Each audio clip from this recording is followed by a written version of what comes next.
Blog Talk Radio.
Mfundishi.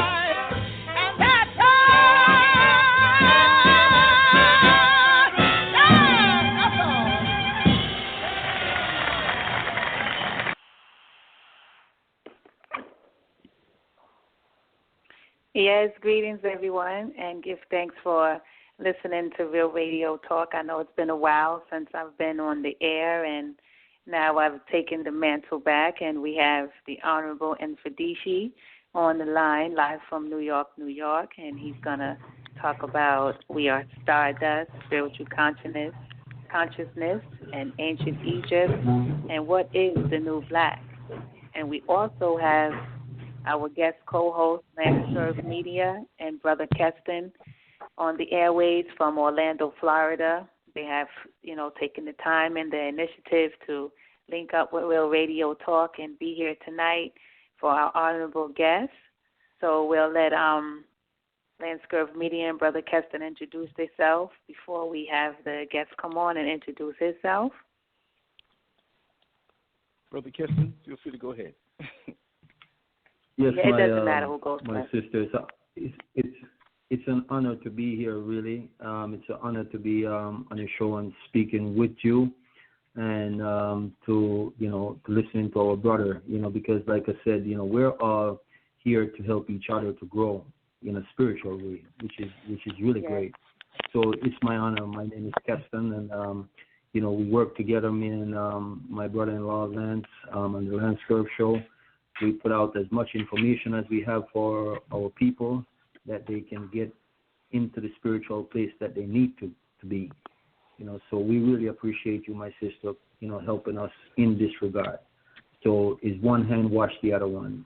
So it's always appreciation all the way around. Thank you. Yes, and I appreciate you too, to the utmost respect. Thank you, my sister. Yes, it's an energy. It's an honor to share the energy collectively tonight, and I'm overjoyed to be here. And like Brother Kirsten said, we are here to help, we're here to support, and we're here to make sure the information gets passed on. And I am humbled, and I'm very excited to hear our brother, and you also, sister, as the teaching continues, because I'm here to learn. I don't know everything, but what I've latched on to has helped me greatly, and I want to share it. And for me to sit down and grab my pen and paper and sit in the corner, I'm here. And like I said, in any way, as a servant that we can help each other, I'm game for it. So let's let the show roll. Oh, yes, definitely. And Mfundishi, it's your time. Hotep, can you hear me clearly? Yes, we hear you very good. Okay. Well, to my listening audience, I'd like to say, Dua Netcha, all praises due to the divine creator who resides in each and every one of us. We are all part of this one universe. I'm just a messenger. The ancestors speak through me, and I try my best to help those who want to be helped. I learned very early in life, when I was in the 9th grade, becoming a lifeguard, that everybody doesn't want to be saved. And you can't save everybody. Some people are not in a position to be saved. But your job is to those who want help, those who are open, that you can bring them and give them some information to help them save themselves. So as a spiritual warrior, as a spiritual priest, a Kemetic priest, a professor, that's my job, to help those who want to be helped and to awaken those minds that are open. So that's my job, my sister. Yes, I totally agree. If people want to know a little bit about my background, my homeland is Tanzania. I've been here since I was 10 years old. I went to the University of Norfolk State University in Virginia, where I received a Bachelor's of Arts. I graduated from Rutgers University in New Brunswick, New Jersey. I've also received a master's degree there, and the University of Dar es Salaam in Tanzania. I've taught at the University of Khartoum in Sudan, and I was a professor at Rutgers University, a professor at Middlesex County College, a professor at Essex County College, and lectured to over more than 150 universities around the country on all the continents except for Antarctica. And I'm not really trying to get there right now. Okay, but that's just a little bit about my background. I've been involved in ancient Kemet probably since the late 60s. And so I'm continuing to grow and to expand, and I'll be happy to share what little knowledge I do have. Oh, no, you have a lot of knowledge, because from following you on the YouTube and seeing you on Sonetta 3 and the Underground Railroad, I mean, you speaking stuff that I be thinking about. When you speak, you're answering a lot of questions that I already knew the answer to, but wasn't for sure that was the right answer. But hearing you talk about it, like the StarDust vibes, that just, I don't wear a wig, but it flipped my wig. You know what I mean? It was like, okay, he's speaking my language for real, for real. You know, and I mean, like, a lot of people don't realize that we are particles and we are the same substance of what the sun is made of and what the universe is made of, but just in a different form of matter. And then when you tell that to people, you got to really break it down on an elementary level, because they really won't. They'll think you're talking some outer space spookism stuff. So try to, like, break that down in a more subliminal way where they can get it right off the bat, you know? In school, you have to understand the educational system is designed to retard you and to keep you enslaved and to keep you in a box. Education is only to make you a worker. And we're still in this so-called modern computer age, still have an industrial education. So you program, a bell rings, you go to school. Another bell rings, you go to your class. Another bell rings, you can eat. Another bell ring, you stop eating. Another bell ring, you go back to class. Another bell ring, you go home. You see, you're being programmed to go to your job. Get up in the morning, eat breakfast, go to your job, work hard, take a lunch break, go back, work hard, go home, turn around and do the same thing the other day, the next day. So that's, and it's programmed for you to go to jail. So the jail and the corporation, school is preparing you for that. It's not preparing you to be a free thinker. What do they tell you? That I believe it's something like 95% of all millionaires didn't graduate from college or go to college. It's about having an idea, a concept, a belief, a mission, and trying to accomplish that mission and be focused, be pinpoint about it. I was lucky that by the age of 14, I had got into the martial arts. We with the Organization of Afro-American Unity, and El Haj Malik Shabazz said 3 things are important: self-respect, self-determination, and self-defense. So starting today, everybody is a warrior. Everybody's going to take martial arts. So I started martial arts at 14. By the time I graduated from college, I went into Kung Fu. I started out with Bando, Burmese boxing, and that gave me the discipline. So I wanted to go here before I got into these other things, because discipline and focus is a key. That's not being taught. The reason why China is such a powerful now here, a powerhouse now, is because of discipline and focus. The reason why Japan became such a powerhouse, discipline and focus. And each country that is rising up, discipline and focus. And so we are right now the most undisciplined and unfocused people on the planet. And we have to change the way we think. Because we don't think we're made of stardust. We don't think we're divine. We don't think we are divine spiritual beings having a divine human experience. And so we have to begin to start to educate ourselves. But if you're not focused and disciplined at a very early age, then you will always be a gopher, going for whatever thing somebody else tell you. In school, you'll notice that it seemed like Carter G. Woodson wrote in 1931, our most educated blacks will be our new enslavers, because they will do the job that the European will do and go places European can't go and mess our minds up even more than Europeans, because we're more creative. Okay, and it got to the point where he said, when there is no back door, our very nature will demand one. And that's where we are on the planet at this time. The most ingenious people, the original people, are at, and we come from a continent that's the richest, that's the breadbasket of the whole planet Earth. Universe. But yet we're the poorest people. But we're the poorest people. There's something wrong with that scenario there. You come from the richest land, you're the most creative, you're the most talented, you're the most athletic, you're the most mental, but yet you're at the bottom of the totem pole. Something is wrong with that formula. That means that you're living in somebody else's paradigm. And so that's what I'm hoping when I talk about spirituality. That's why I say we've been trapped thinking that religion is spirituality, but it has nothing to do with that. But I'll come into that. Let me go back to this, that we are stardust. Can we go right there, my sister? Oh, yeah, straight through. Yes, okay. So I want people to say, I want people to understand that the universe is 95% black matter and black energy. 95%. Only 5% of the universe is some mass or some particles or some fluid. And that black plasmic energy that you see, melanin is a form of that. Now watch, when I say we have to re-educate ourselves, we have been taught, for example, in school and from the movies, 666 is the mark of the devil. Have we heard that before? Well, 666, they're trying to talk you out of your game.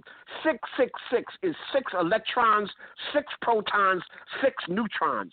That's the mark of a melanin carbon-based human being, Africans. And we are the original people, 666. So they're telling you to be an enemy of yourself. And melanin is so powerful. Remember, 95% of the universe is this black cosmic energy. And somebody has talked us out of ourselves. We have to understand that we are made of the same stardust, the same ingredients that the universe is made of. And when we look at ourselves, 65% of us is oxygen, 18% of us is carbon, 10% of us is hydrogen, 3% is nitrogen, and hydrogen is the concept of the whole universe is made from that. Then 2% of us is calcium, and then you got iron, you got nickel, you got copper.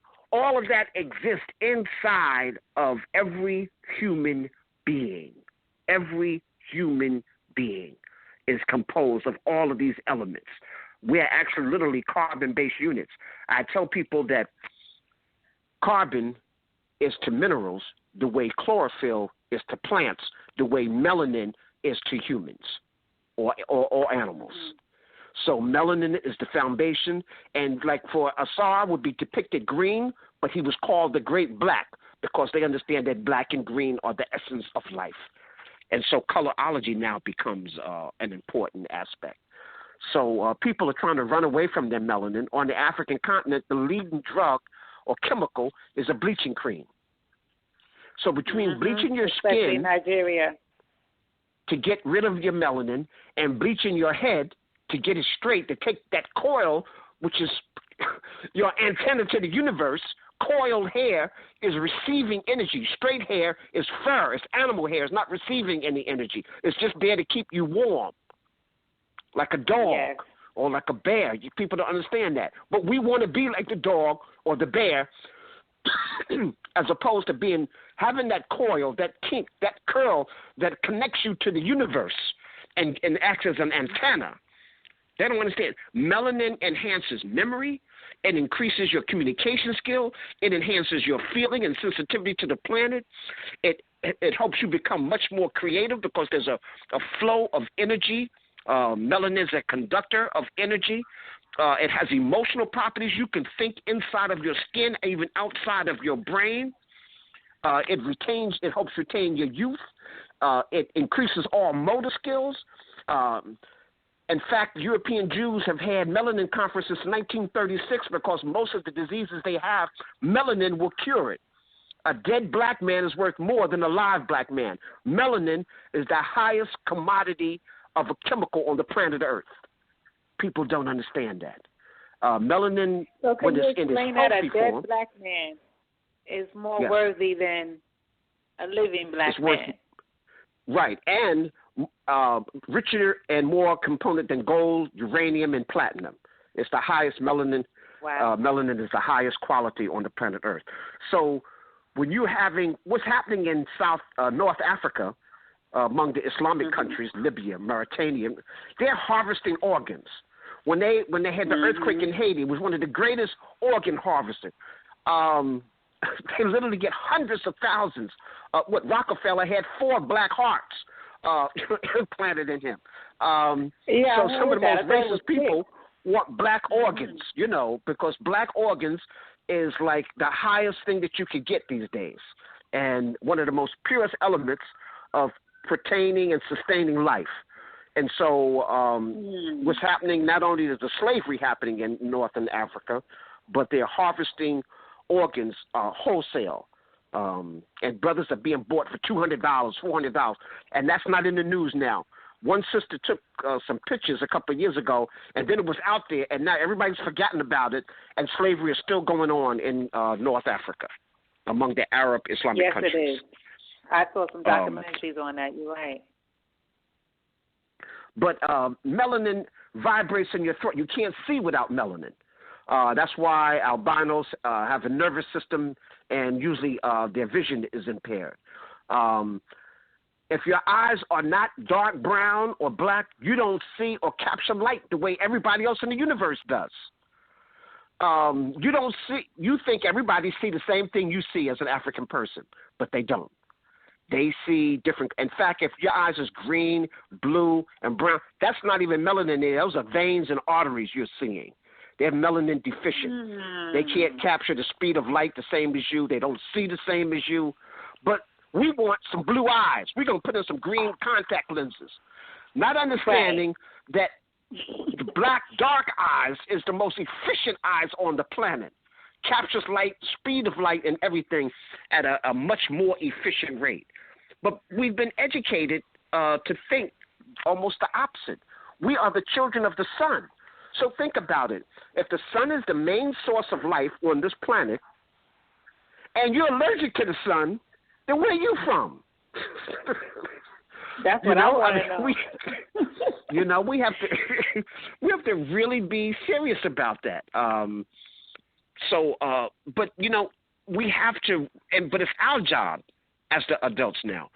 We have to unlearn everything we thought we learned or that we thought we knew.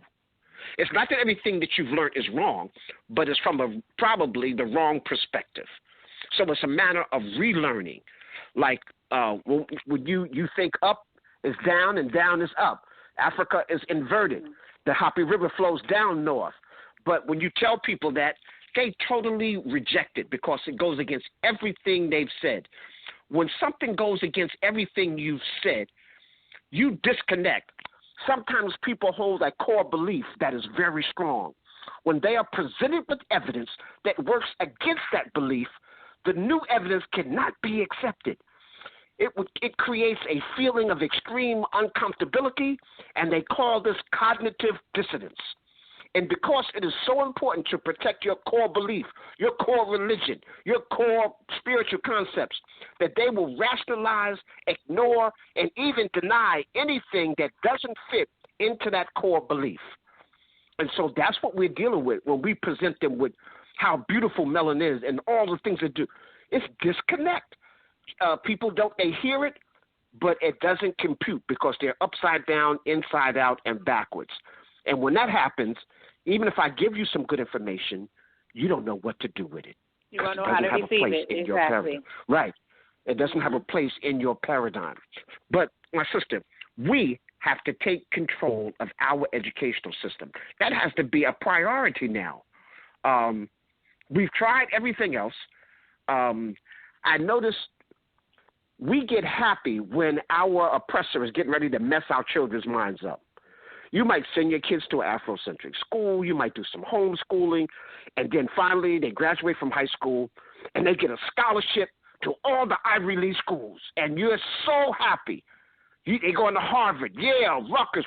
No, your kid is getting ready to get bamboozled and messed up and never to return to you. So think about it. Our oppressor gets his best and he gets our best. There are more doctors in the United States from Nigeria and Ghana in the United States than there is doctors in Ghana and in Nigeria. And so you got what we call an energy drain. You got an intellectual drain. All of this is draining your country. We have to create and make Africa a new brand. Right now, as a brand, Africa is in bad shape. Nobody wants that brand. Everybody wants an American brand. And then they get here and realize that this is all a lie. It's just like, watch this.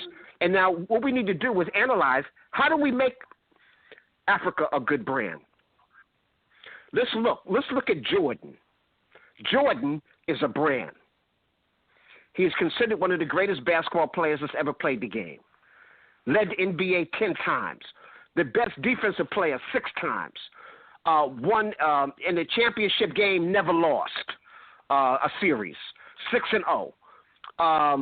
We got to look at all of these statistics. And so now every kid, I don't care if he's living in the projects, he wants $200 Jordan sneakers. Jordan paraphernalia outsells the whole NBA put together. That's a brand. It's a brand. You consider it with excellence. And so now, how do we make Africa a brand? Africa's the richest continent. Africa is it's the home of civilization. It has the deepest people. It has the greatest athletes. It has some of the greatest minds. Professor Yibo did what Einstein couldn't do in the theory of relativity. We got more inventions from African people than any other ethnic group on the planet. Now, we don't control those inventions, right. but we did the inventions. I saw a book one time, and it said if you take away all the inventions that Africans in America have created, you would be just sitting on your living room floor. You wouldn't have no toaster. You wouldn't have the oven. You wouldn't have an icebox or refrigerator. Mm-hmm. You wouldn't have an air conditioning in the summer. Telephone. You wouldn't have a lawnmower, telephone, cell phone. We wouldn't be able to have this interview. Or a computer. The light bulb, we'd be in the dark still with candles. But see, we have to go beyond just inventing. I heard Wiseman, Dr. Clark said that the only thing that the European really invented was the patent office and a copy machine. So he can copy your stuff and take credit for your stuff, okay? So I'm on this mission is that as I'm teaching my students, I'm teaching them that they have to be the masters of their own ship. That's all. I'm not asking you to be the master of your parents' ship, your neighbor's ship, even your whole family. No, be the captain of your ship. Be on a mission. Have a map so that you know exactly how to get where you are, and be in control of your own vessel, mentally, physically, and spiritually. If everybody can do that, see, now if you're the captain of your ship, the other brother here is the captain of his ship, and we all us captains come together, now we got a fleet, and the fleet is almost unstoppable. So that's what we have to do, but we have to take control of the educational system. We have to be able to defend it. And I know this is going to rub a lot of people wrong, but we got to get out of their religions. We got to get out of Christianity, Judaism, Islam, Buddhism, Hinduism. All those boxes are hindering the African people. You see, when a racist shoots you in the street, he don't care if you're a Muslim. He don't care if you're a Buddhist, a Hindu, a Jew. He's shooting you because you're black, because you're a melanin-dominated being and you threaten his existence. That's why you're getting shot. That's why racism is at an all-time high. Francis Quest Wilson kind of broke that down, that they're trying to survive, and they know that if they give us an evil foot, an even start, that we'll just leave them in the dust. I was watching a track meet the other day. It was a women's track meet, and there was not one white girl on the field. It looked like it was racism. They set up for the 100 meters, the 200 meters. It was like 30, 40 girls, all black, from the Caribbean, from Africa, from the United States, and we just won everything. I'm like, what's going on here? Nobody can see. Now, I mean, doesn't people begin to think, well, how come these athletes are so superior to everybody else on the planet? See, it's not even just a black and white thing. It's everybody on the planet. And now this is what messes people up.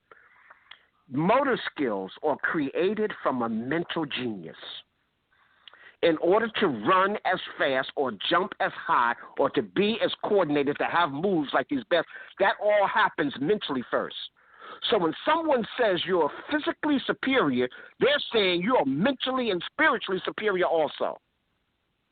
That's right. And they don't realize that. But again, we have to operate within our paradigm. And whoever controls the minds of our children controls our future. I want to say this, sister. You begin to awaken the very moment you realize one fact. You are creating your own reality through the energy of your consciousness. And your pineal gland is connecting you to the whole cosmos. It's the only gland that taps into your antennas and connects you to everything. Then you are part of, you realize that you are nature-like. You're part of the creator. You're part of nature. It's not nature and then you're in nature. You are part of nature.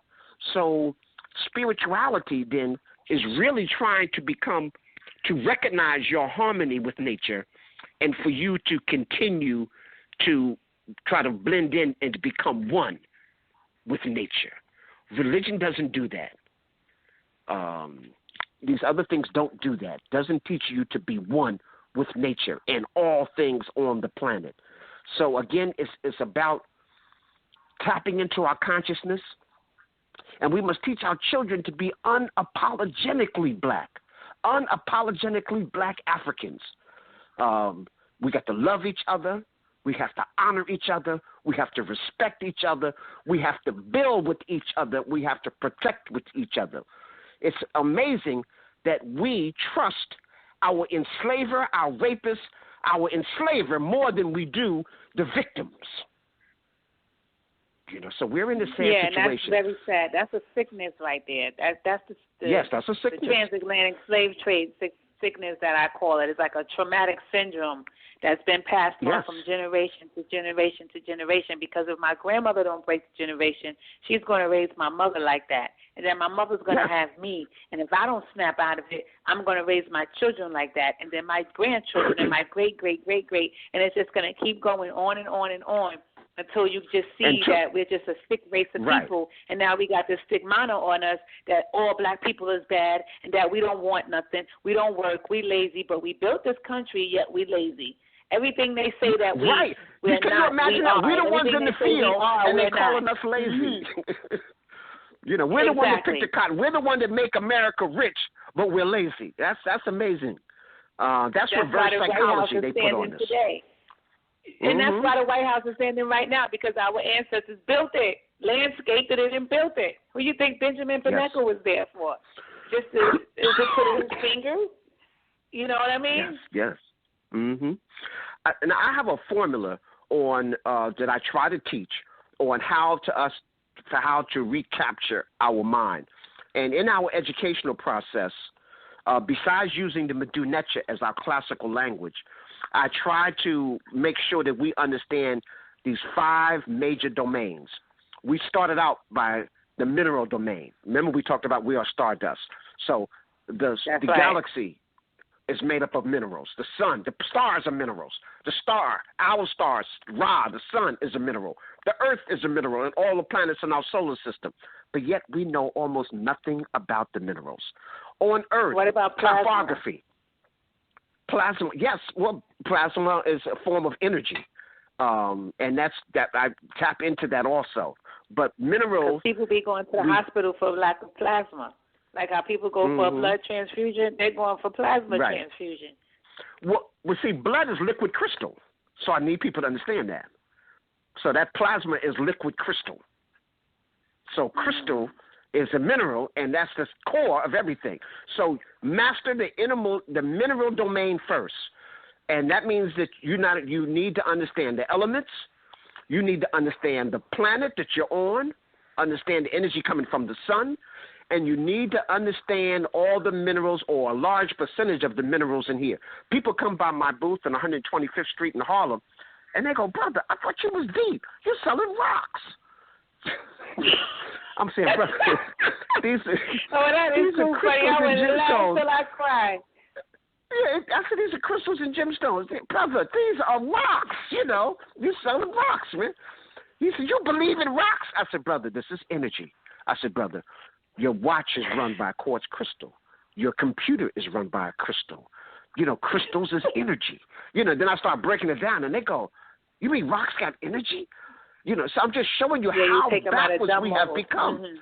Right. And half of these people that's saying that come from Africa where these stones are in their backyard, and they don't even know it. Exactly. So the European is using it. They call it New Age. But we've been mining crystals literally for millions of years, and monkeys don't mine crystals and gemstones. So just letting you know, we've been a conscious people understanding this for literally thousands, hundreds of thousands of years, while the rest of the world was even asleep. Yes. So after you have a degree of mastery of the mineral domain, then you go to the plant domain. Okay? So the plant domain is our food and our medicine. So we need to remember, our grandmothers, almost all of our grandmothers used to be herbalists.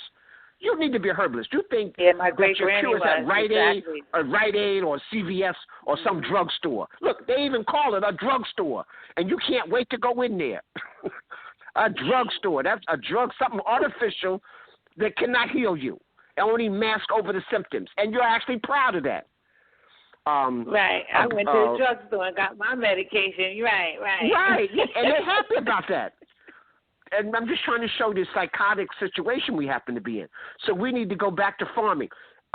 People got these nice houses, and they try to have a yard like the European. No, you need to have a garden in there. Your front yard need to be tomatoes, cabbage, collard greens, some cucumbers. That's what needs to be in your yard. But we're too busy imitating the European. If you got grass in there, can you eat the grass? Plant some grass that you can eat. Okay, but no, we're imitating the imitator who's anti-nature. You see what I'm saying? So we got to go back to the mineral. We got to understand that the herbs are here to heal us, and the plants and fruits are here for our nourishment. So that's number 2. Number 3 is the animal domain. And my sister, I say this with confidence. All animals with capital letters were here before we were. Animals are not our food source. Every animal has a function. Every animal is placed in a specific domain, whether it's the rainforest, whether it's the savanna, whether it's the Sahel or the desert. And each one, or the water, each one will tell you how to survive and how to flourish in that domain. So if you want to know how to flourish in the rainforest, look at the animals in the rainforest. If you want to know how to survive in the savanna where the great predators are, look at the kings of the savanna. You want to know the Sahel, look at the animals that's in the Sahel. In the desert, look how do those animals get water? How do those animals – you see, but we're so busy eating them, there's more animals extinct than there is alive. And man, and specifically European man, is the number one corporate. And then this is how they get us. They make the animal extinct, and then they'll form Save the Rhino, Save the Whale. After they didn't kill them all, Save the Buffalo. And so the same people who are responsible for the destruction, and then we following them. So we got to stop following our former enemy, our former oppressor, our former enslaver. And almost nothing has changed, but we have to go. So let me go. So that's the animal domain. And we know nothing about these animals. So therefore, we are an extension of them. So therefore, we don't know nothing about who we are. Human beings are the dumbest animals. We think we're the smartest, but technically the dumbest animals on the planet. And think about this, my sister. We're the only thing on the planet that pays to be here. No other creature on the planet pays to be here. Light, water, exactly, electricity, everything. Yes. I mean, that's insane in itself. And that's all happened only in the last couple of 100 years because we're following our oppressor. We're following the European. The Native American, like, how are you going to own the land? You can't own the land. That belongs to the Creator. You know, what you putting the fence around us for? And now we're imitating them. And we've become part of our own problem. So we're psychotic, my sister. But see, you can't get well unless you know you're sick.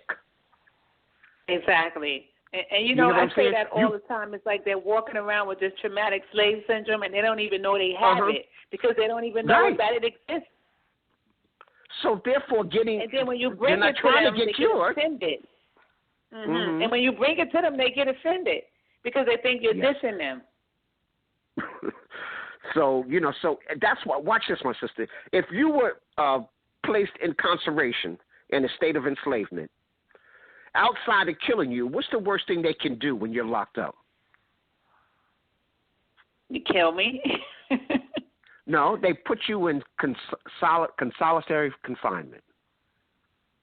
Right, that 2 weeks by myself, isolation, yes. And the reason why people go nuts in there is because, number one, they don't know who they are. Number two, they don't like what they think they are. And they definitely don't understand this divine creator. So you're in this black room, just you and the creator. Really, only the creator is in there, and you are petrified. You're in there. They put you in there, and you go, I'll tell. It was Larry, Joe, and the money's under the porch. Just let me out of here. You know, you tell everything because you one girl said she was hearing voices. Yes, the divine, but because you don't know who you are, you don't know what the divine spirit is, you don't know what consciousness is. Remember, I said you begin to awaken the very moment you realize one fact. You are creating your reality through the energy of your consciousness. So you don't even know what that is. And you're afraid of it. That's why meditation is so hard. Meditation should be taught even before you enter school. The whole family should have. I was going to say that before pre-K. Yes, let me show you a scenario, my sister. If we take food, water, and air, we know we need food to live, we know we need water to sustain ourselves, and we know we need air to breathe. So I say, okay, you can go without food for about 60 days. You can go without water for about 30 days. How long can you go without air, my sister? No time at all.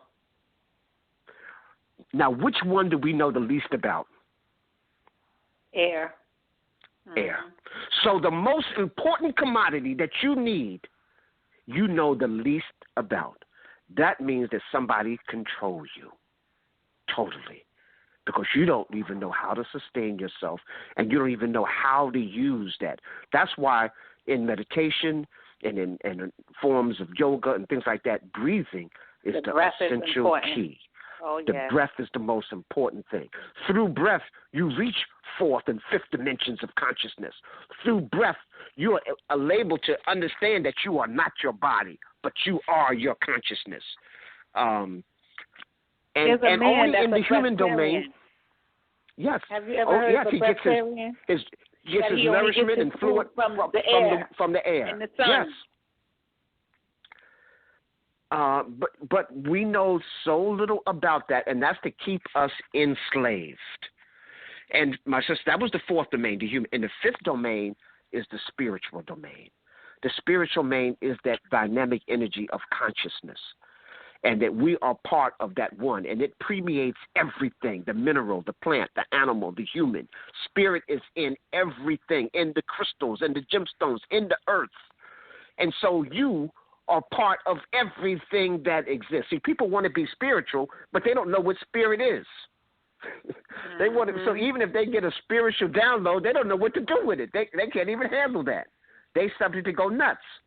A lot of people in the nut house is because they get spiritual enlightenment, but because they've been so a lack of training, they can't even handle what comes to them. So they're stressed totally out, so that they can't even handle reality at any level. So awakening is about letting go of all the stuff that we don't need, and to understand that we are the cosmos. And once you begin to understand that your blackness is a gift, not a curse, a gift. If you look at ancient Kemet, and we look of Kem, the word black, it's the essence of all things. It's the source. It's power. It's strength. It is enlightening. It's awakening. It's all of that. But in Webster Dictionary, it's dark. It's evil. It's bad. It's dank. It's, So somebody has reversed that. And because we're not masters of our own definition, then we begin to believe that. We got to tap into the cosmic blueprint. And when we tap into the cosmic blueprint, we understand several things. Number one, we are living in a universe of abundance. Number two, the universe holds the building blocks to everything. Number three, the universe is continually expanding. See, we're trying to understand sometimes a fluid earth. So the body, when you look at the freeze, that's already history. It's already moved beyond that. You have to understand that nature is fluid and continually evolving and moving. So if you're studying a static terrain, then you've already missed it. You have to understand that the universe is continually expanding, and therefore your consciousness has to continually, and you have to understand that there's enough abundance for all of us.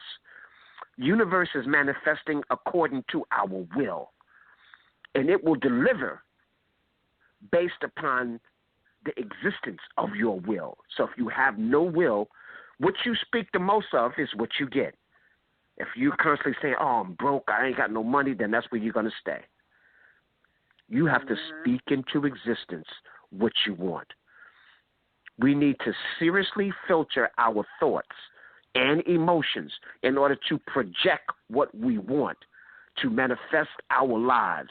If we don't do this, we will still end up creating our experience, but it's not the experience that you want, but it's the experience that you asked for. You know, so everybody's a product of what they ask for. So if it looks like some people are really got it going on, they ask for it and they are manifesting that. Other people that look like they, the fifth generation in the projects and look like they ain't going nowhere. You know, being in the projects is not a problem. It's just not having a project mentality. If you came up in the projects, then the next generation should be there, because now you understand that, okay, I need to get myself together. I need to be the captain of my ship. I can't be the captain of my ship here.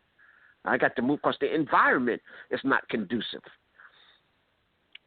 You know, so you create an environment that's conducive for the atmosphere that you want to project. And see, we have to understand that Africa is the center of our gravity, our culture, and our spiritual mother and father, our beating heart. No matter where you live on the face of this earth, we have to be responsible for helping create Africa a new brand. We have to have a new way of thinking. I'm going to let you ask a question, my sister, and then I want to come back with symptomatic thought versus symbolic thought. Okay, yes, because we have a caller 64604. Not 04, excuse me, 404. I'm going to open your mic, and if you have any question you want to ask the guest, please feel free to do so. Your mic is open. 646-404.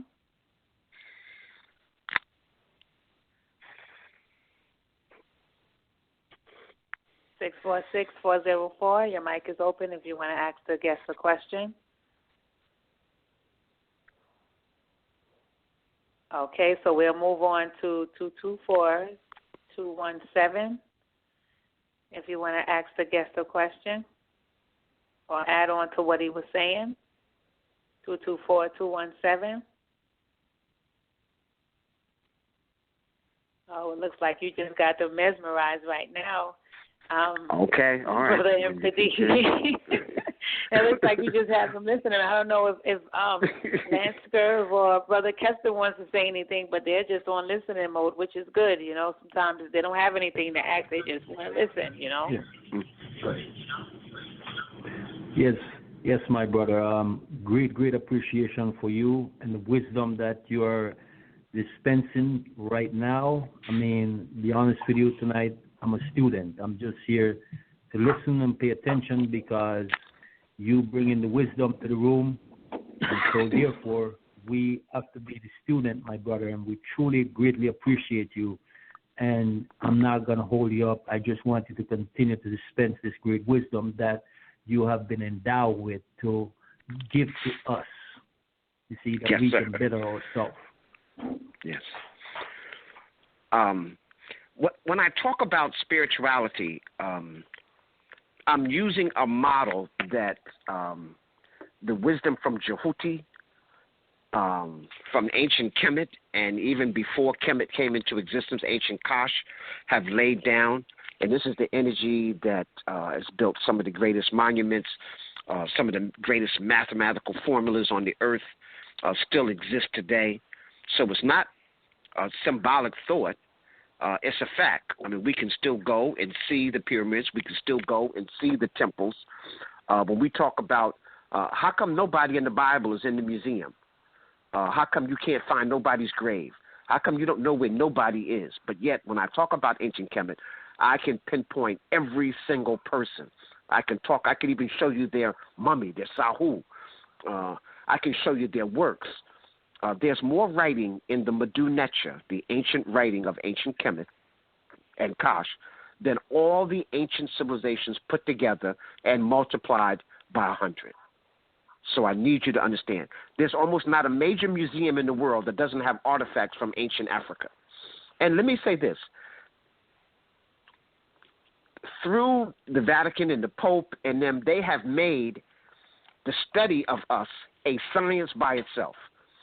There is no such thing as dermatology, Englishology, but you got chematology, you got Egyptology. There's a whole Egyptology section. There's no other ethnic group that has a tology section like that on the planet, but yet they're studying us. 52 of the 55 people who signed the Declaration of Independence here in America were all Freemasons, all studying ancient Kemet. America was supposed to be Kemet of the West. So the Potomac River was like the Nile River. So half was in Maryland and half was in Virginia. Maryland represents Mary, and Virginia is the Virgin Mary. And so the whole country was set up like that. They used a black man, Benjamin Banneker, did the spiritual work to symmetrically line up that 10 miles so that it's lined up actually with true north and also off of the Great Pyramid, lining straight up. And 16th Avenue in Washington, D.C. is the most spiritual corridor in the world, and it's aligned straight up with the pyramids. And this is not an accident. Everybody's using our stuff except for us. So I say to people, what happened to the most highly advanced African civilization in the Hapi Itiru? We were clearly the most advanced material, cultural antiquity, thousands of years ahead of other people. We're more than 3,000 years ahead of the Greeks, more than 3,500 years ahead of the Romans. And they are years, hundreds of years ahead of the rest of the Europeans. And so, but yet now we're at the bottom, and they're taking our stuff and ruling us with our stuff. This is a question a lot of people ask me. They say, Mfundishi, you're teaching this ancient Kemet stuff, some Badu Netcha. How is that going to help us now? You know, we need jobs. We need food. and I just have to smile because I say the very people who are controlling you are using it, and you're asking, how can you use it? You can use it by defining your own reality, by understanding that you are the essence of knowledge, wisdom, and understanding. That if you would just tap into your melanin, tap into your ancestral memory, your history didn't start with slavery. Slavery interrupted your history.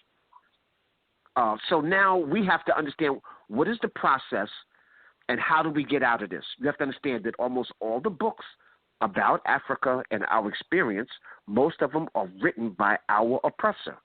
Right now, I know in Texas, they're actually taking slavery out of the books and say indentured servants, that they were indentured servants and that slavery wasn't nearly as bad. We had happy people, happy servants, and they're just rewriting history. It's unbelievable. It's like, can you imagine the Jews saying that Hitler didn't enslave them? He just helped them get some suntans or something silly like that, you know. But yet we go for it because we're not in control of our education. I keep saying that. I started out with that. In Ghana, I'm building a whole educational institute. I'm building a whole educational complex with dormitory and everything. It's going to be one of the most sophisticated educational systems that exist. And the root from pre-K, they're getting Badu Netcha, Wolof, Swahili, Yoruba, Ashanti Tree. They're learning all those languages. See, if you can only speak your oppressor's language, then you are culturally retarded. I'll say that again. Mm-hmm. If you can only speak your oppressor's language and it is not your culture, then you are culturally and spiritually retarded. Mm-hmm. And so I tell every person of African descent, I don't care where you are on the planet, learn any African language, but Badu Netcha is our classical language. What we're learning now, when I was in Ghana, I was teaching Ashanti Tree to Badu Netcha. And the Badu Netcha was helping the people who were speaking Tree understand their language even better. They didn't know what these animals and minerals and things was in their own language. And even if they knew the word, they didn't know what the word meant. Excuse me. They're very So the Madhu Nature, I know. Right. So the Madhu Nature puts you back in touch with nature, back in touch with the mineral domain, back in touch with the animal domain, back in touch with the plant domain. And so now you have a different understanding of the world. They have a preposition called in that's for something divine, but that's also used for black people. They have a preposition for objects and things. They don't use that for black people. For black people, they use in, like in Pata, in Mfundishi. So they looked at each other as divine beings. We have to start looking at each other as divine beings. When we start to do that, the whole game changes. You see, as long as we don't do business with each other, as long as we don't trust each other, when I come out to lecture, when people see me outside, everything I got on comes from Africa. I have a sister making African underwear. Everything that we got on, red, black, and green shoes. We got boots, red, black, and we got African paraphernalia. Not only the clothes and the fabrics, everything we got is from Africa or done by African people. You see, so when the European look at me, they think two things. Number one, he's one of the ones that got away. And number two, dog, we didn't get any of that money. See, because that's how you bring these Westerners to their knees. This is how you make them listen. You hurt them in their wallet. You hurt them in their economics. When we take that economic dollar away, then they'll be begging you to come back. If you remember the Montgomery bus boycott, we stayed away from their buses. 100-something days. We brought the whole city to their knees. They was like, you can sit anywhere you want on the bus. Just come back. Just come back. What we should have did was pull our money together, bought our own buses, and ran our own fleet. It kept it just like the way it was. Right. But again, we had Negro politicians and Christians who were tapped in saying, let's black and white live together in harmony. And only way black and white can live together is if black is in control. So I want people to understand that, because we're the only people obviously on the planet that understands Ma'at. So let me just take a minute to talk about Ma'at. Ma'at is an African concept that comes from the Hopi Valley. It's actually used all over the continent, and it means truth, justice, righteousness, harmony, balance, order, and reciprocity. It means all of those things. And so we're the only people who live by Ma'at. We're the only people that live by the truth. Truth that you can espouse, justice that you can support, righteousness that you can do, harmony that you bring, balanced in your personality, developing good character. You notice religion doesn't care if you have good character or not. Just be obedient. No, Ma'at, you develop good character. Order that you establish, and reciprocity in your relationships. So when something is done wrong, you correct it and you get compensated for the just injustice that was done. You see, that's part of Ma'at. So it's not about, okay, you messed up and now you're going to do right. Okay, but now I need to be compensated for all that time you were doing wrong. See, that's Ma'at. I need to bring that back now. So Ma'at needs to be in the center of everything we do. Governance. So unless we begin to understand that, then we're going to be out to lunch. So as we bring Ma'at back, we have to make sure that we are honoring the greatness of our ancestors. And I talk about 4 ways that we honor our ancestors. There's many ways, but I specifically teach these 4. One is we speak and write their name the way they spoke it. So if his name is Ursa Ma'at Ra, Satepin Ra, Mary in Amin, you don't say Ramses II. If his name is Tut Ankh Amin, Keper Ka Ra, you don't go King Tut. You say that because you just lost the enemy. They wouldn't even know who you were talking about. You say their names the way they spoke it, because a name is the utterance of your energy. I was teaching a class at the university, And one of the students said, I can't say Mfundishi. I'm just going to call you Mr. M. I said, well, then you just need to go to the register and withdraw from my class. And just withdraw from my class. Because I'm not Mr. M. I spent my life being Mfundishi, spiritual grandmaster. If you can't say my name, then you don't need to be in my class. You know, the utterance of your energy is important. And that's why we get African people who are dynamic people, and you walk around calling him Bo or Jimmy or James or Ralph, or hopefully I'm not stepping on a whole lot of people. The audience is, stepping on their consciousness. But we're not those people. Those are energies from somebody else. And at some point, you have to stop the nonsense. And I know what some people will say, oh, but that was my father's name. I'm respecting my father. No, your father didn't know. Oh, that was my great-grandfather's name. I'm keeping respect. No, his name was named after an enslaver, and now you got to pass the buck on. You can't be George Washington Jr., Elmo Ralph V. Don't pass that on to nobody. Change your name. Throw that away. Because your name, right, put that away. You give respect to the ancestor and say, now, my ancestor, I have taken a name that is going to make you proud. I'm taking a name that's reflective of my culture. I'm taking a name that's indigenous to my people. So when people hear the utterance of my energy, they can identify with a place. They can identify with a consciousness. They can identify with some specific energy, not my enslavement. So I know some people have a problem with that, but that's okay. Everybody's not ready to do that. But at some point, that's when you become captain of your ship. So when you become captain of the ship, you don't care what other people think. You think, what is correct? What is ma'at? And you bring ma'at forth. So first thing you need to do is you take control of your name, the utterance of your own energy. You take control of your family's name. You see, that's just a small step. No, a name doesn't make somebody, but it helps forge the definition. If you name your son Sally, you know what's getting ready to happen. Right. They're either gonna be Sally getting ready to go Mally. Right. They're gonna be sexually confused or an extremely angry young man wanting to fight. Yeah, I'm Sally, whatever. You know, that's going to affect his personality. But if you give them a proper name, it will help their ego. It will help their personality.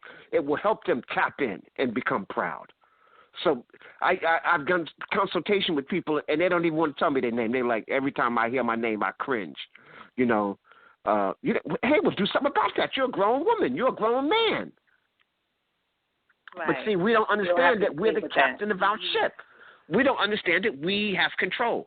So that's the first step. We speak our ancestors' names. We say that. That's when you pour libation. You pour and you chant the names of the ancestors. You bring the names of these energy.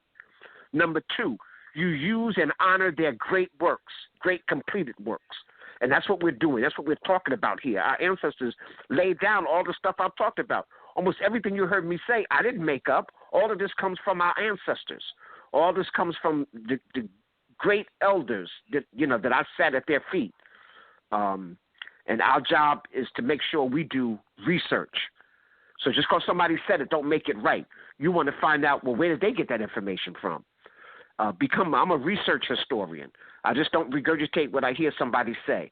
So you have to make sure you do that. When I get a book, I want to look at his references. I'm in the back. I want to see the books that he read in order to do this. If I see somebody's book and they ain't got no references in the back, I'm like, oh, okay, no, I need to put this book down. Number three, we complete their incomplete great works. And so that's what we need to do now. A lot of things need to be still completed in order for us to get our mind back. In order for us, like you said, my sister, no one has been treated for the post-slavery syndrome that we suffer, that we're walking around with today. If you get in a car accident, you have to see a therapist before you can go back to work. But we had 400 years of enslavement, and you got no treatment. Nothing at all. Nothing at all. So they treat themselves and say, I'm good, I'm okay. I'm not worried about it no more. That happened already. That's in the past. But when you say that's in the past. You have this syndrome. Yes, yes. So, that's like white people try to make white privilege don't exist in a racist society. That in itself is crazy. And let me say this. I need to say this. Because the majority believe it to be so, don't make it right. What makes something right is ma'at. So I don't believe in mob rule. I'll say it again. Democracy is mob rule. The mob came and hung you. The mob came and enslaved you. Because the mob believe it to be right and the mob is ignorant doesn't make it right. That's why Africa is such in bad shape trying to imitate a European system of mob control. And what happens, most ethnic groups in Africa vote among ethnic groups. So whoever got the largest ethnic group is going to win. It has nothing to do with what they're offering, and so that's where the corruption is and the things of that nature. You need competent people. So we have a council of elders who are sitting on the foot and the foundation of a council of ancestors, of dynamic ancestors that laid down foundation, laid down civilization, laid down ma'at, laid down governance. And so the elders are perpetuating the best of that. And then you have a council of experts at the foot of the elders who are connected to the elders, who are connected to the ancestors. And then you have a media, like my sister, you're presenting a voice. This voice has to be able to distinguish the real experts from the fakes. See, because anybody can read 2 books, put out Facebook, Instagram, and now they're official.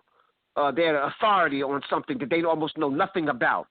So the media, an expert media, is the one that distinguishes the real experts from the frauds.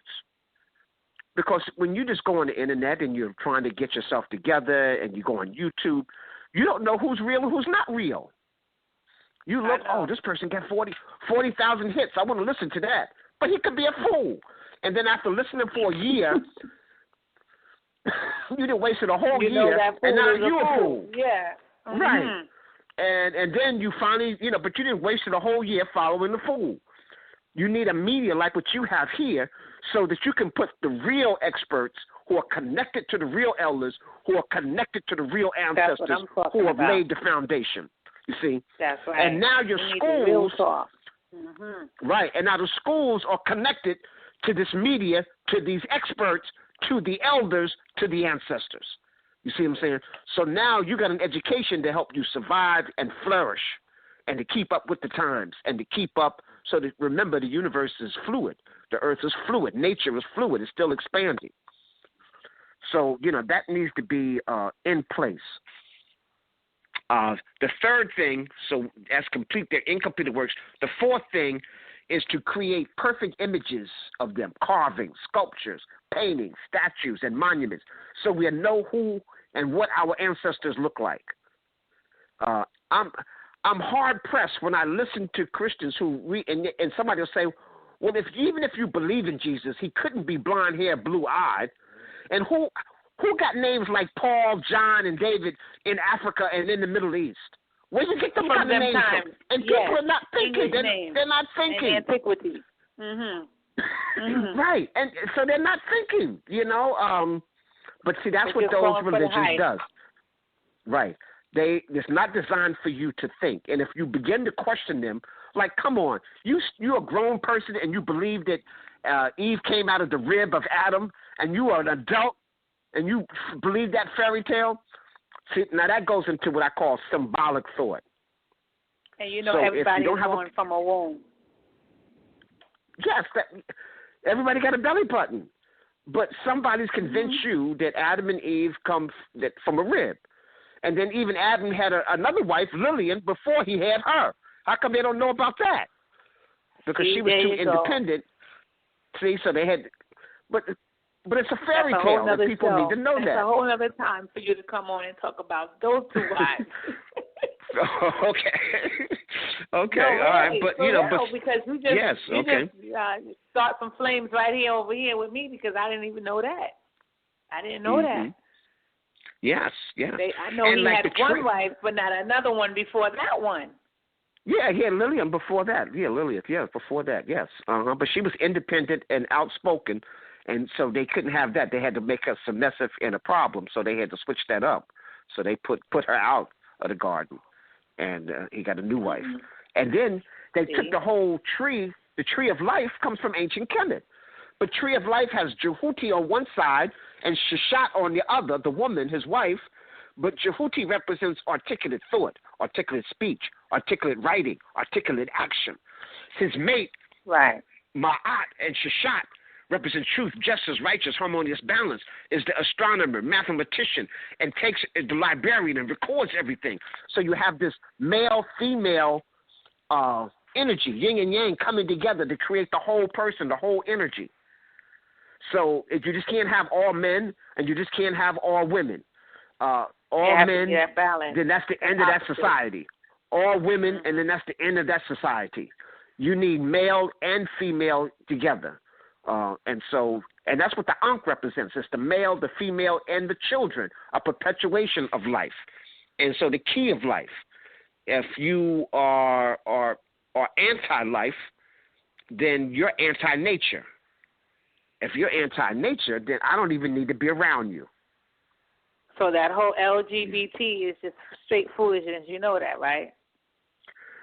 Yes, you know what? I don't even want to spend a lot of time on that, my sister, because it's anti everything that I'm about. First of all, the Ankh is at the center. I'm wearing my Ankh right now. That's the center of life. That's the key. That's universal woman energy. I respect that. That is the center of my life. That is the center of the universe. The universal masculine energy is to protect it, support it, and to become. Even in the womb. See, I'm a scientist also. In the womb, when the egg and the sperm come together and begin to create life, every entity is feminine first. Every entity. And then after 49 days, the male energy emerges. And only after your pineal gland is in place. Because your pineal gland now gives you your message. What are you here for? Once I know what you're here for, now I determine your sex. The sex ain't up to the person to change later. The nature didn't make no mistake. You're trying to say God made a mistake. God didn't get it right. I'm a man in a woman's body, or I'm a man in a woman's body, or vice versa, or I'm everything. I'm both. And two women could be together. So that's not Ma'at. In fact, even in the 42 oracles, the 42 laws of Ma'at, man shall not lay with another man, woman shall not lay with another woman. That's in there. That's part of that. That's right. So we wrote that down. So let's be pro-life. I realize, and I have this position. People have the right to be crazy. Yeah, that's true. You hear what I said? That's true. It's your life. You have the right to be crazy. With it. Doesn't mean it's right. You have the right. You have the right to kill yourself, and you have the right to choose your own poison. That's right. I don't have the right to interfere with that unless you ask me. Yes. So my attitude is that if you want to be crazy, you can do that. You just can't be crazy, But because that's going to change the whole semantics of things. Yeah. Right. But you got the right to be crazy. See, and I'm not going to crush people. If people want to live that life, they have the right to do that. But I'm just saying that that's anti-nature, and that belongs to somebody else's culture paradigm. If we go back to the ancient Greeks and the ancient Romans, that was their lifestyle. That's not an ancient Kemet. That's not ancient Kosh. That's not an African tradition. In fact, in Africa, in certain places, you get beat up in the street. You get arrested for being that, like in Jamaica. Yeah, I was in Jamaica, and they beat up this guy in the street. He was just switching across the street and got jumped. Now, I don't... I mean, I'm not, necessarily for that. I wouldn't have jumped on the guy, but I understand their frustration. You messing up our culture. I don't want my son to see that. That he be switching. I think that's okay. Yes. So it's the message we send out. And then, what is your future going to look like when that happens? What happens 2 generations from after that? my sister. What happens 2 generations after that? Oh, they're going to think that that's the normal. Just like it's normal for a man and a woman, they're going to think it's normal for 2 men and 2 women. They're going to feel how long is your life going to live now? How long you're not even going to be able to reproduce yourself? No, you're just going to die out right there where you at because you're going to catch some type of AIDS or some type of imbalanced sickness going to go on in your body, and you're going to end up dying out. So, because as opposed to being as long as they're living that lifestyle, they're going to stay sick. Their immune system is always going to be down. Yes. They're going to get sick they're always going to be sick. Right. It's not that this is anti-LGBT. This is just pro-life and pro-ma'at. So I can talk about how African people can get their lives together and resurrect ourselves without talking bad about somebody else. Dr. Clark said, and Dr. Ben taught us, you defeat your enemy's culture by practicing your own. So that's the word I want to give our African people. I don't have to badmouth that community. I don't even have to badmouth Europeans. I don't have to badmouth Asians. I'm saying let's be pro-African. Let's love ourselves. Let's build together. Let's understand that we are a spiritual people, and everybody will vibe the way we vibe when we're in charge of ourselves. And that's the key. How do we get in charge with ourselves? We got to go back, even at pre-K, we talked about meditation and breathing, kids learning martial science, the Menchu combat arts for discipline and focus because we're so undisciplined and so unfocused. And they need to be motivated that way every single day. People will say after I speak, they go, Mfundishi, this was motivational and it's great, but that doesn't last. I said, right, so you need a shot of this every day. It's like bathing. You can't say, oh, I bathed once. I bathed last week. No, you got to bathe every day and sometimes several times a day. So you need to be motivated every day. You need to motivate yourself. You need positive affirmations. You need to have it on your computer, on the window, on the glass, in the mirror, on your closet door, in your car, every place, so that you're constantly motivating yourself on your mission of things that you have to do in order to get ourselves together. That's right. Yes, you need to remember. You see, you are a soul awakening, a heart opening, a light shining. You are the divine essence of the spiritual creator. And when your light glows, you attract other people. You don't even have to say anything. People just come up to you. I have people just come up to me in the street. That's right. Brother, what are you into, man? What are you into? I mean, I don't know what you're into, but I want to be part of it. They don't even know what I'm doing. But they see the light. Like whatever it is, just bring me down. Just bring me in. Yes. Please pull me in. No, please listen, bring me to the light. I need you to bring me to the light. I'm downtown and I'm walking across the street. I'm just walking across the light, and the sister's coming opposite side of me, and she's staring at me. Then she stops and she says, "Look, brother, I don't know where you're going, and I don't know what you're into, but can I be a part of it?" And she wasn't like trying to come on to me sexually. She was just the energy. She just felt the energy. Yeah. And she was just like, "Look, bro, can I go with wake you?" Up. Yes. And I know you've heard this, my sister, but I've had people constantly say that they've learned more information on the internet the last 3 or 4 years than they have their whole life of school. What are you talking about? When I watched We Are StarDust, interview that you did with the Underground Railroad, I'm like, he's turning my wig, and I don't even wear wigs. They're answering questions that I already had asked subliminally out there. You answered them by me watching that little short 55-minute or however long it was. What are you saying? Exactly. Yes. See, when a person is waking up, when a person wants to wake up, and they hear just 2 or 3 sentences, they're going to be like, yes, bring me in. Whatever it is you're doing, I'm there, because something inside their DNA is wakening up, and it's channeling into them to make them know that you're saying something righteous. They can't pinpoint it. They can't say exactly how you said it, but they just chimed right in. And that's what it was when I was watching the Underground Railroad, when Rich was interviewing you. We are StarDust. Yes. So I'm It's hoping, like my sister, I'm hoping people will. Everything he's saying is what I was saying anyway, but I needed confirmation to know that what I was saying was the truth from someone that's more experienced and that's, more wiser. And then here you come with the same thing. With the same thing. Well, we're all part of one. We're all part of each other. I tell people when you're trying to get yourself together, there's 4 agreements that you have to be tapped into. 1, try to be impeccable with your word. That means speak with integrity. So if every other word coming out your mouth is a curse word, insanity, very low vibration, but you're trying to talk about high vibration energy, then that's a contradiction. So I can't even have a conversation with people like that. It gives me a headache. So be impeccable in your word and say what you mean. Don't just put stuff. Avoid using words that speak against yourself and gossiping about others.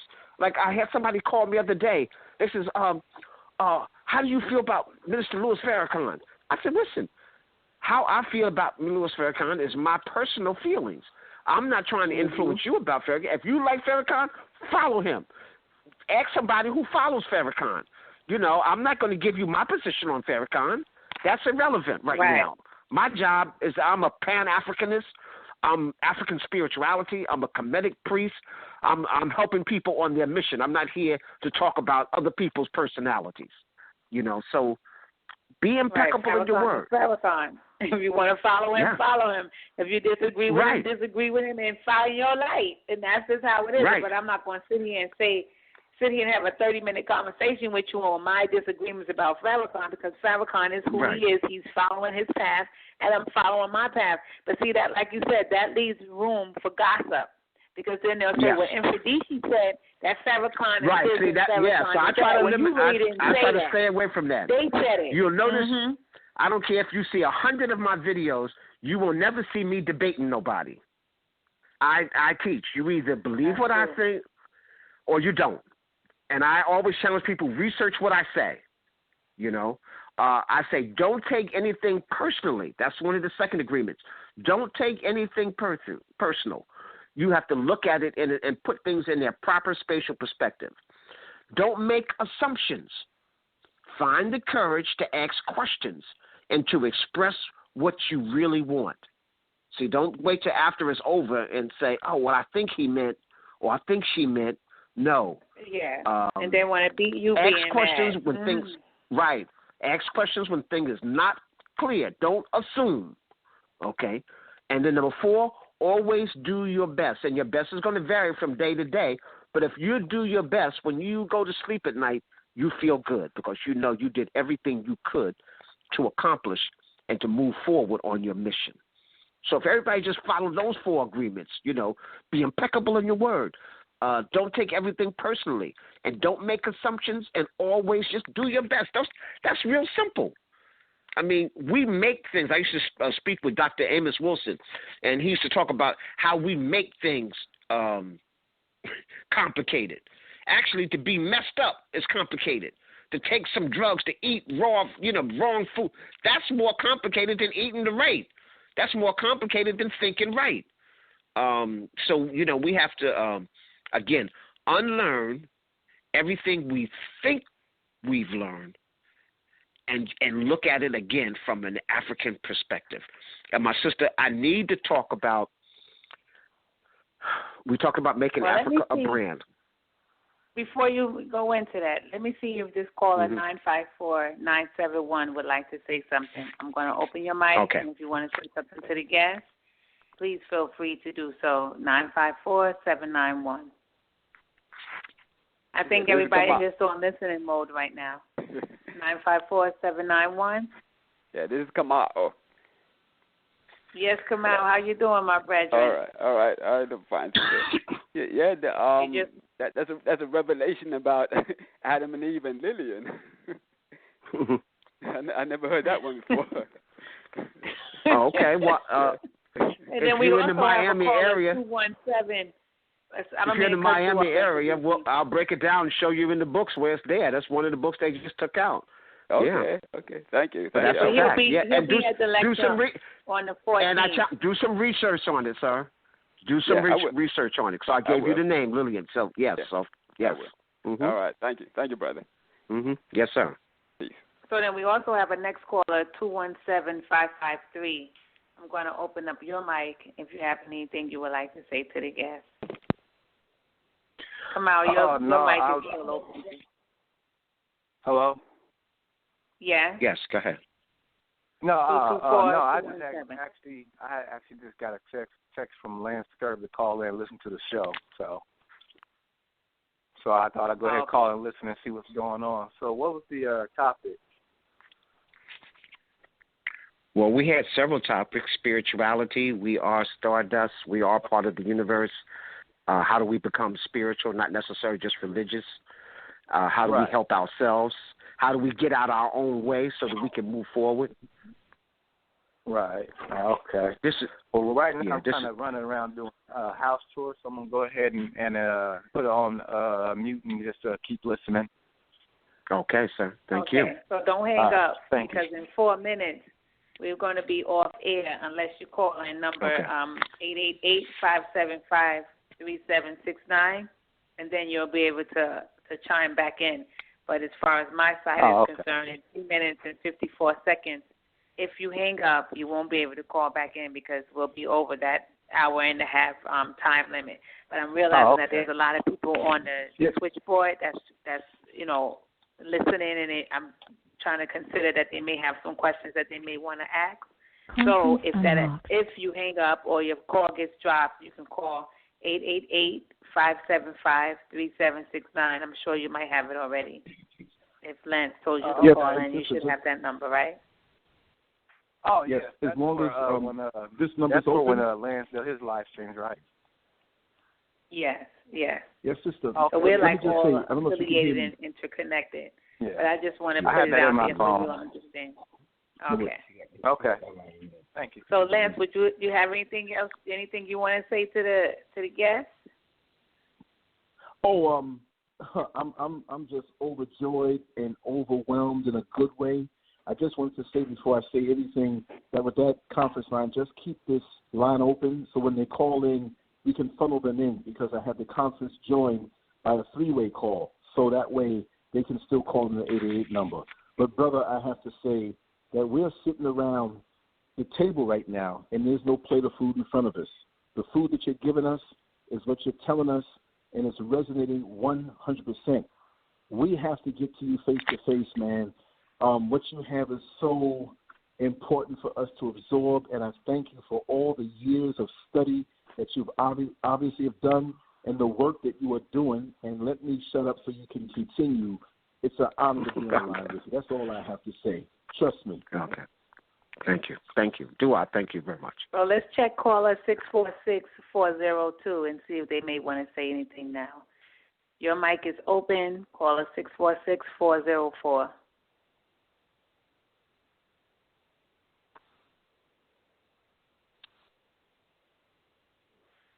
Yes. 646-404. Can you hear me? Yes, we hear you, sis. We hear you. Thank you.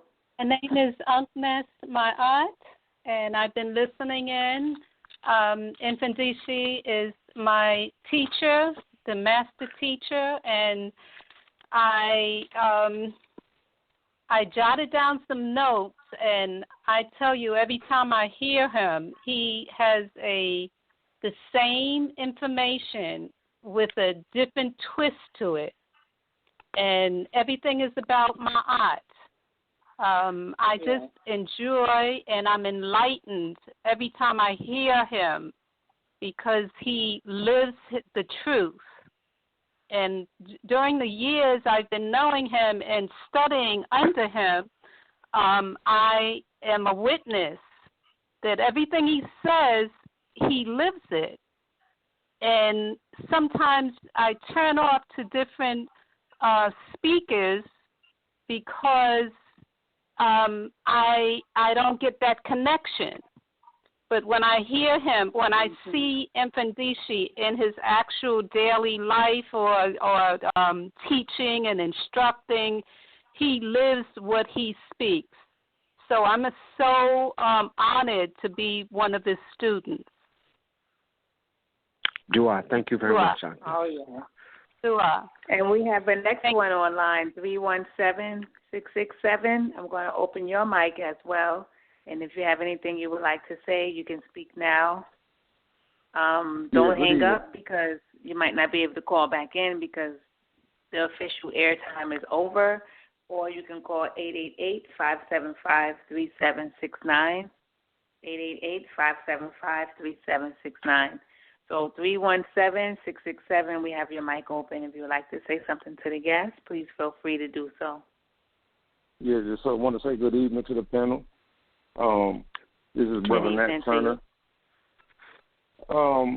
Just want to sit back and listen to the panel. Hopefully I can get some enlightenment tonight from what I hear. Want to say peace and blessings to you all. Yes, sounds good. Love Thank and you very much. gratitude Peace to you for calling in. Thank you for calling Real Radio Talk. And we have Lance Scurv Media with Brother Keston on the line as well. So it's always a pleasure to have people chiming in. And if you have something you would like to say to the guests, you have the time to do so now.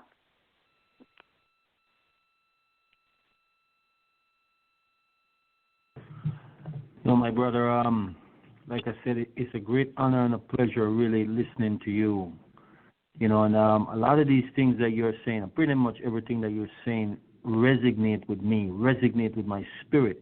You know, it's deep within me, and I know everything that you're saying is exactly so.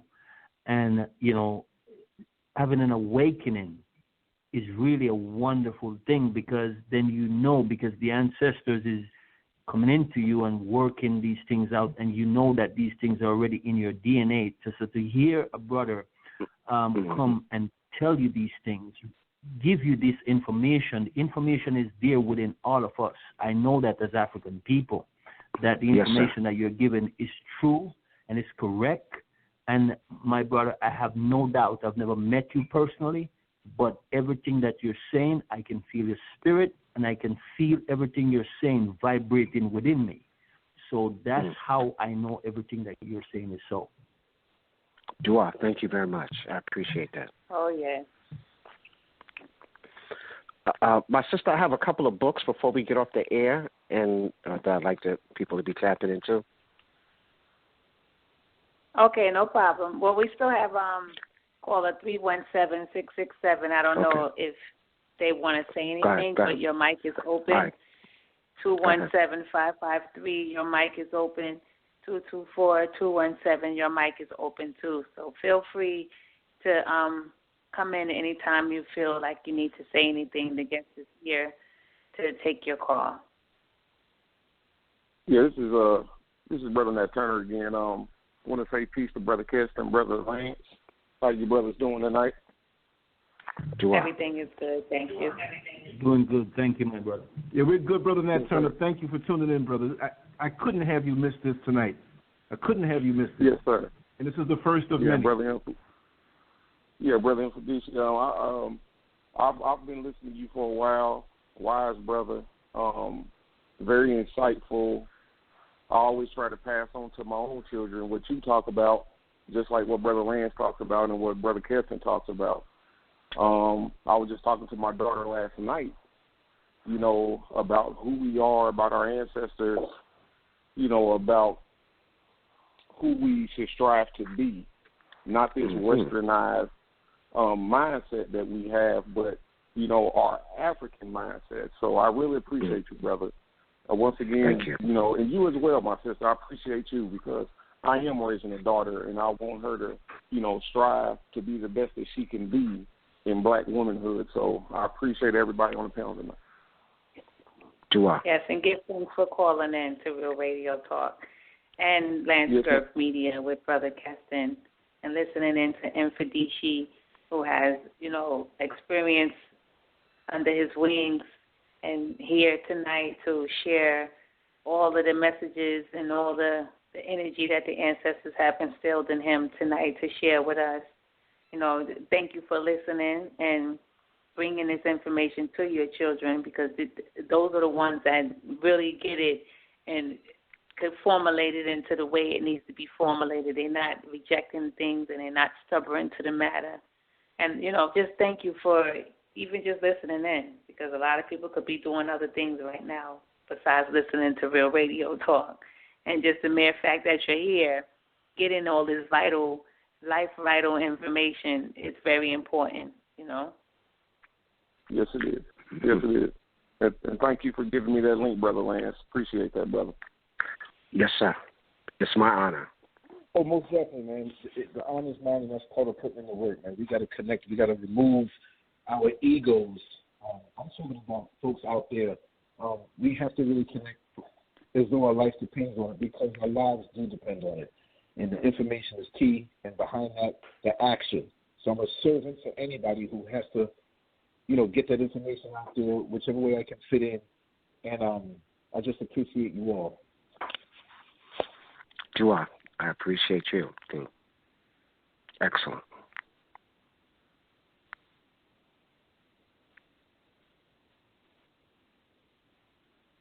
So, Brother Mfundishi, you wanted to share your book information, right? Because I know when I shared this link on Instagram, a brethren replied back and said that he has your book, and it's a very good information, very good information for him, and he's probably listening in now that maybe he's not saying anything, but he's listening. So, share your information. Let us know how we can purchase your book and everything, because I definitely need to purchase it myself personally. Right. So if they like the things they heard tonight, most of this information is in my book called Spiritual Warriors Are Healers. Spiritual Warriors Are Healers. And they can actually go on my website, Mfundishi Jhutyms, MeduNetcha.com. I'll be in the Miami area next week, so you can tell the people the two places that I'll be speaking, the 14th and the 15th in Miami. And I have the books for sale. Spiritual Warriors Are Healers. My latest book is Menchu Hotep and the Spirit of the Magi. And I have Shemsu Haru and the Spirit of the Magi. So I have a couple of books that I'll be bringing down, crystals, gemstones, and things of that nature to help us on our spiritual journey, to connect into our own power. They can just go on my website. Actually, my two books can also be ordered on Amazon. But if you can buy it from my website, then you get an autographed copy. But like I said, I'll be in the Miami area next, the 14th and the 15th. So you can, I guess, call into the station and they'll give you exactly the address. I don't have the flyer in front of me right now. But I'm looking forward to connecting with the people in the South. I've spoken in Louisiana. I've spoken in Texas. I've spoken, I was in New Orleans. I've been to a couple of places in the South, Atlanta, South Carolina, North Carolina. But this will actually be the first time I'm speaking in Florida. So hopefully the Florida people there, I'll get a chance to touch bases with you. I have some good friends. Brother Kwame has set up this format for me. I'd like to give a shout-out to Brother Kwame, a good friend and a good spiritual brother. I'd like to say dua to him for allowing this to happen. Oh, yes. We definitely got to remember Brother Kwame for making this particular radio show to happen right now. And Brother Mfundishi is going to be at the People's Store on December 15th. And he's going to be at 12921 Wood Street on November 15th, which is at my personal gate. And it's just an honor to have him here and be able to be his hostess and bring in that typical hospitality that we're supposed to bring to our family when they're coming from one place to another. And hopefully Lance Skirk Media and Brother Keston will be here live and direct when that happens. If not, then we can always set something up for February for the Black History Month vibration and get that thing going. But, yeah, Kwame is definitely a pillar in the North Miami community, even the South Miami community. He told me about Mfundishi coming here to Miami, and I said, hey, look at my house as a safe house. How Harriet Tubman had her safe houses, look at me as a safe house. So when you have brethren like him and elders like him coming from New York or Philly or California or wherever they're coming from, just know that my house is a safe house for them to come and do their lectures, to rest their head, to get something to eat, to take a shower, get on the airplane and go back where they're going, and then come back again and be the same way, you know. Me and Brother Lance, we talked about it already.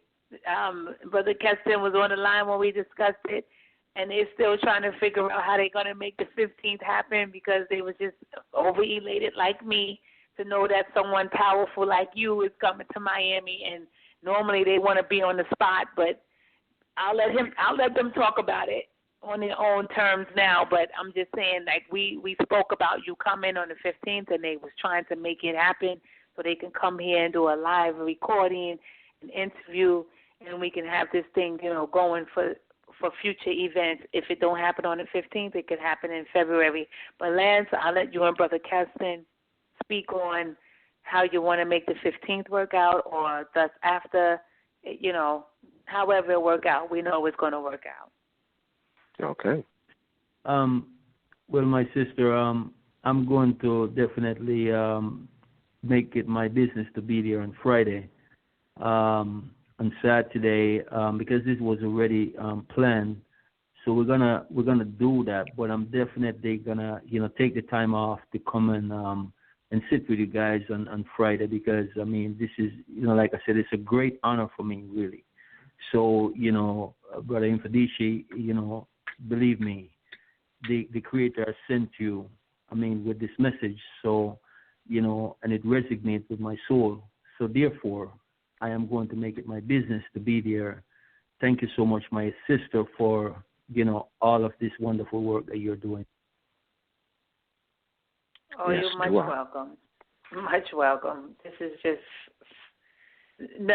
nothing to me to do this. This is nothing. This is what's supposed to happen. You know, it's just doing giving an ancestral donation. And I'm happy that you're part of that donation. You know? Right. You know, but we're looking, you know, like I said, we're looking forward to it, my sister. And, you know, it's a blessing all the way around. You know, a true blessing. Okay, I'm looking forward to it. I don't know. I think Lance might be struck for words right now. He's not saying anything. You okay over there? Well, you know, normally Lance be going off. Yeah, no. Well, you know, I have the ability to keep my mouth shut when true knowledge is in the room, and the reason why I can go off on my little level is because I can absorb when it comes down from the higher level. I know where my blip is on the radar screen. I have a lot of studying to do. I know where I fall on the totem pole. And so for those who may not have the skills or the background of the studies as much, I'm here to serve. I have a platform that, you know, everything that we all do collectively will go out there. You know, I'm a workhorse. And like I said, I'm going to do my part. But I will not be able to make it next week. But Brother Keston, Mrs. Scurv, they're going to be down there, and they're going to bring the cameras and everything too. And I won't be able to make it because I've still got a foot in the plantation singing those old Negro spirituals. But everything else, I will physically be there. You trust and believe that. Yes. Okay. All right. So I don't know if caller 317-667 wanted to say anything, but your mic is still open. So if you want to say anything to the guest, or caller 217-553, your mic is open as well. Yeah, no, I'm just I was just sitting back listening. Real quick, the event that's coming up that you guys were speaking of, is it? You know, I'm here in Indianapolis.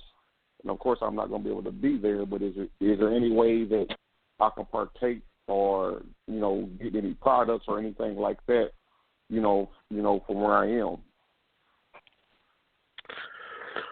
Well, you can always, my website is my name, Mfundishi Jhutyms, MaduNecha.com. Yes, sir. And yes, sir. So my books, crystals, gemstones, artifacts, things like that is you can purchase on the website.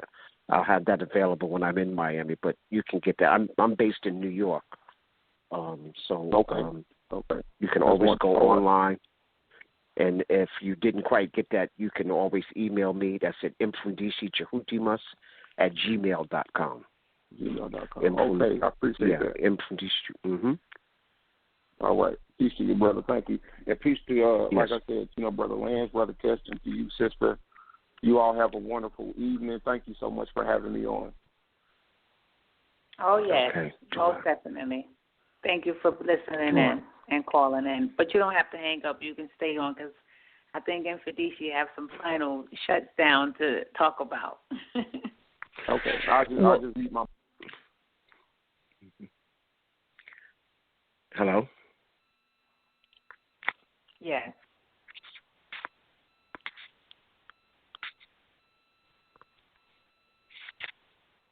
Mfundishi, you was going to say something about your books and things. Yes, I was just letting people know that the book Spiritual Warriors Are Healers, 90% of the things I talked about this evening is in that book. It's 700 and something pages, and I'm honored that it's being used in African studies in over 40 different universities and internationally. So my new book, Spiritual Warriors, Menchu Hotep and the Spirit of the Magi, I'm getting just fantastic reviews. I got people already trying to make a movie out of it, even before book 2 comes out. And wow! So I'm really happy about that.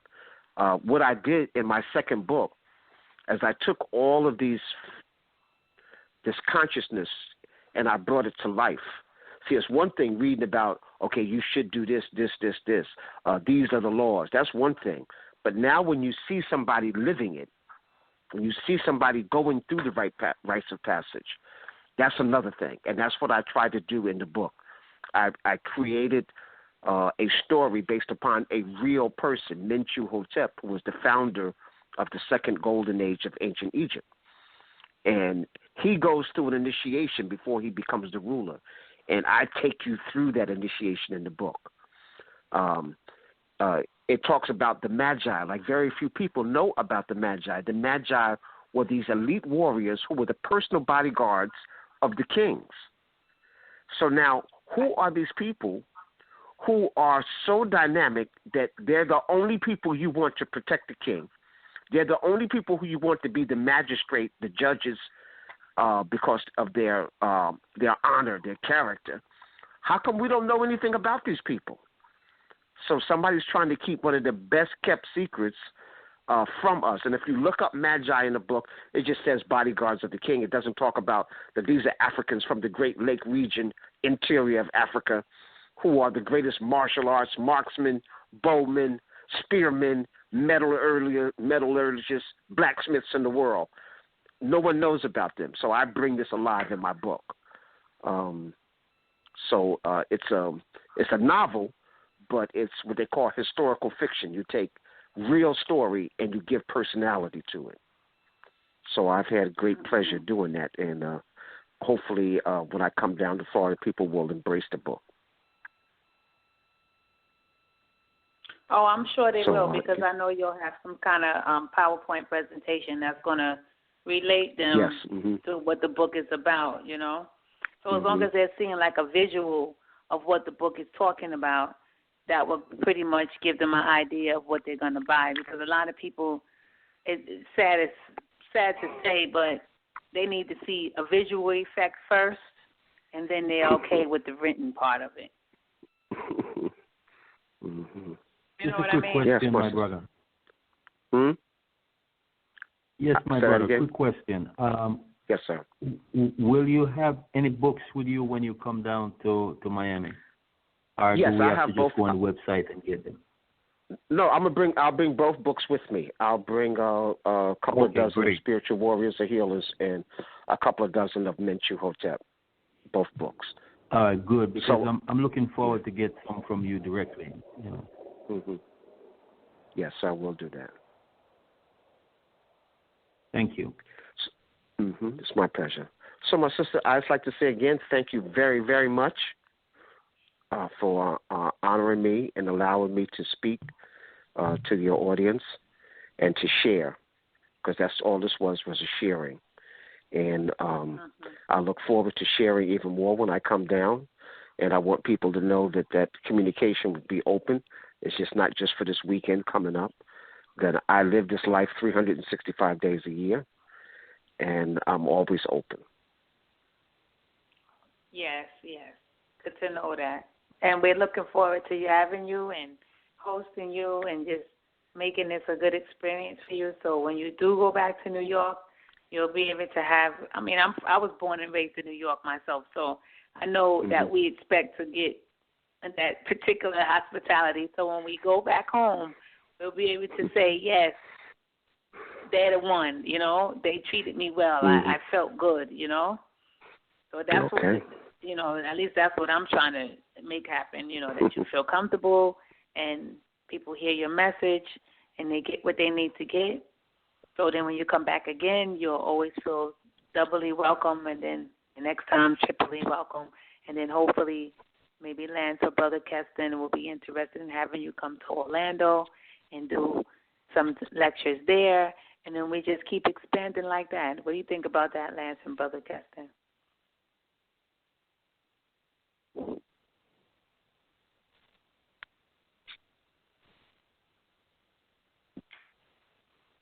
Brother Keston? Sure. Just to find out, what time on Friday are you going? Is it going to be starting? Real quick. I believe it's at 6 p.m. But I was just talking about the near future.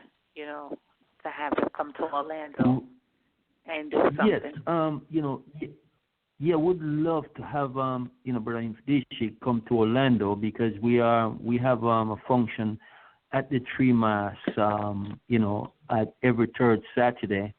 What we're doing a series on the road to restoration, and I think this will be, what Brother Mfundishi is saying. This is what we need to do: is to restore the African man and woman and child. Really, these three factors have to be there, and he's talking, the real information, and this is what we need to do, because, this is what my spirit tell me, that this is where we need to go, is to restore our people, because we can't go forward without restoring ourselves. And so, my brother, you are really on the ball, and it would be a great honor and a pleasure for you to come to Orlando and share some of this information with us in the Orlando community. So, we would love to get together with you and make that arrangement possible.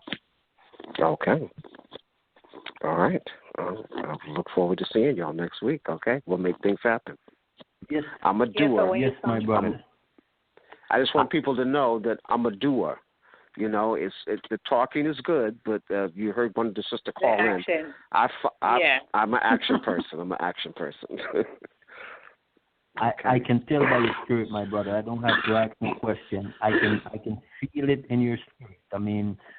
So I know that you are a man of your word, and you're a man of what you're saying, not just about speaking, but you're a man of your word. And so that resonates with me. And so, therefore, that's why I said I am really looking forward to meet you, because it's to meet a like-minded spirit is a wonderful thing. Okay. Okay, my sister, I guess we're coming to a conclusion. Oh, yes. And whenever you're ready to seal it up, I'm okay. Yes. Okay, I'd like to say again, Asante Sana, Dua Necha, thank you very much. I appreciated you allowing me to share, and hopefully it's received well, and I put it out there in my art. And hopefully we've answered a lot of the questions, and people who have more questions will come to Miami and here, and I'll be able to do that. Also, while I'm there, I'll be able to do spiritual consultations and things of that nature, so people can also have have readings and spiritual consultation from a Kemetic perspective, I'll be available for that too. Okay, that sounds excellent. Okay. I am gonna be one of those people, my brother. I will tell you that from now. So, Brother Keston, you just let me know when and what time you're coming, so the Safe House could bring you in, and then Friday we meet with the brethren, Mfundishi, and if you can stay till Saturday, that would be even more blessed. So you just let me know, right. You know, what you want to do. Okay. I will, my sister, definitely. I will be in touch with you, like on Monday and so we will seal the deal and make everything happen. So, but like I said, my brother, all I can say to you, and this is with great honor, great respect, that I didn't have much to say tonight because the teacher was here in presence and the student was listening in. That's all I can say to you, my brother. Thank you so much. Yes, dua. Thank you. I appreciate that. Okay, with that, I'm going to say good night, my sister. And again, thank you very much. Good night to you, too. My thank brothers you so and sisters, peace and harmony. And I look forward to seeing y'all next week. Peace. Yes, my brother. Peace and harmony and love. Yes, love and gratitude to you. And I look forward to seeing you next week. Safe travels.